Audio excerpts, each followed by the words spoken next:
अस्सलाम वालेकुम, here is Mohammad Usman आमिद और आज के इस लेक्चर के अंदर हमने टूल्स फॉर क्वांटिटेटिव रीजनिंग यानी कि रीजनिंग 2 के तीसरे चैप्टर को स्टार्ट करना है। इस चैप्टर के अंदर हमने मेनली लीनियर और नॉन लीनियर फंक्शंस को डिस्कस करना है। शुरू में मैं आपको यहाँ पे लीनियर फंक्शन और उससे मुतल्लिक़ टर्म्स को डिस्कस करवाऊँगा और बाद में हम यहाँ पे आगे काम बढ़ाते हुए लॉगरिथमिक फंक्शन, एक्सपोनेंशियल फंक्शन वगैरह को भी देखेंगे।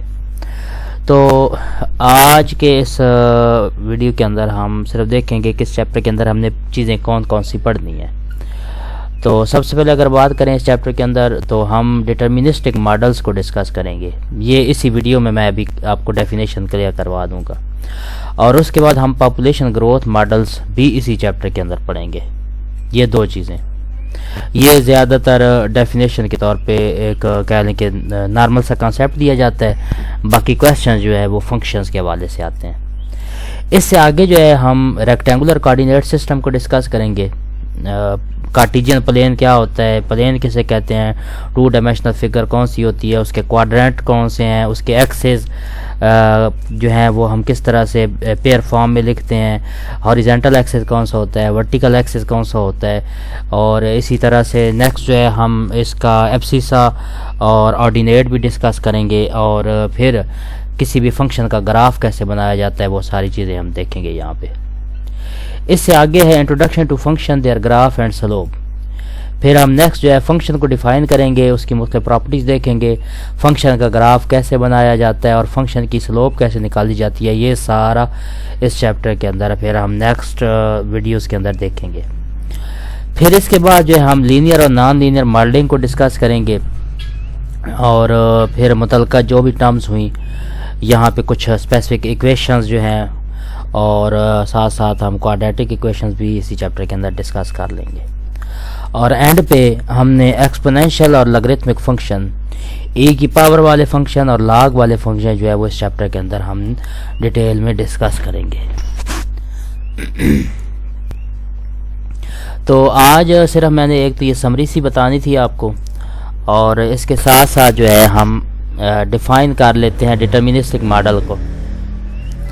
डिटर्मिनिस्टिक मॉडल नाम से शोर है, चीज़ों को डिटरमाइन करने के लिए, चीज़ों की पहचान करने के लिए हम जो मैथमेटिकल मॉडलिंग करते हैं वो जो मॉडल हम यूज़ करते हैं वो डिटर्मिनिस्टिक मॉडल कहलाते हैं। यानी किसी भी काम करने के लिए जो आप तरीक़ाकार अपनाते हैं, एक स्पेसिफिक फार्मूला इस्तेमाल करते हैं, यूँ कह लें हम मैथमेटिकली बात करते हैं, तो वो फार्मूला डिटर्मिनिस्टिक मॉडल कहलाएगा।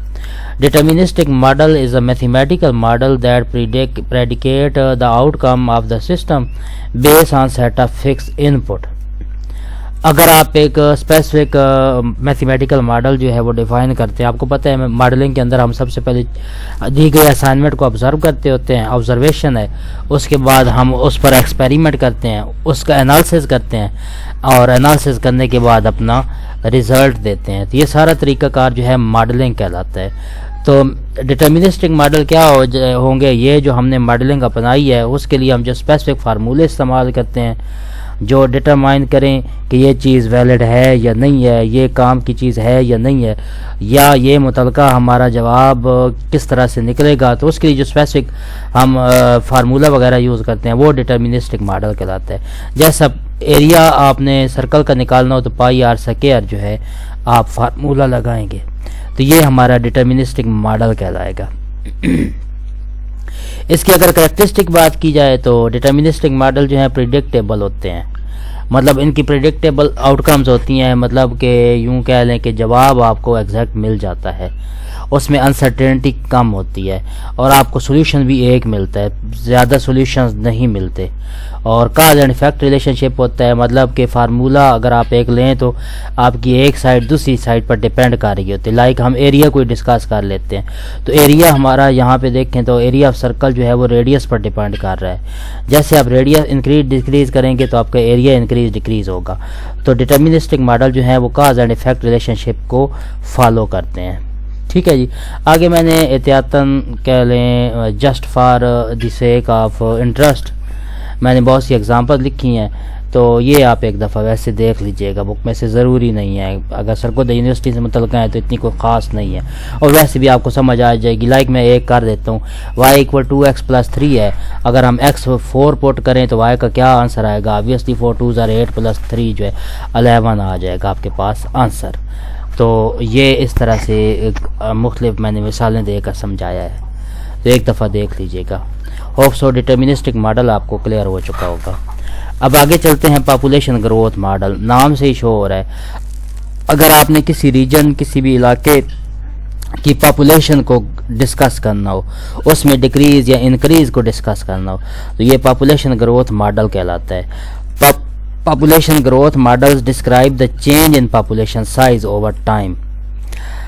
ٹائم بائی ٹائم پاپولیشن میں کمی ہے جو زیادتی ہوتی ہے، جو تبدیلی آتی ہے، اس کے لیے ہم کو اسپیسیفک فارمولے لگاتے ہیں، اسپیسیفک گراف بناتے ہوتے ہیں، آگے پھر انشاءاللہ کریں گے بھی صحیح۔ تو یہ طریقہ کار جو ہے یہ پاپولیشن گروتھ ماڈلنگ کہلاتا ہے۔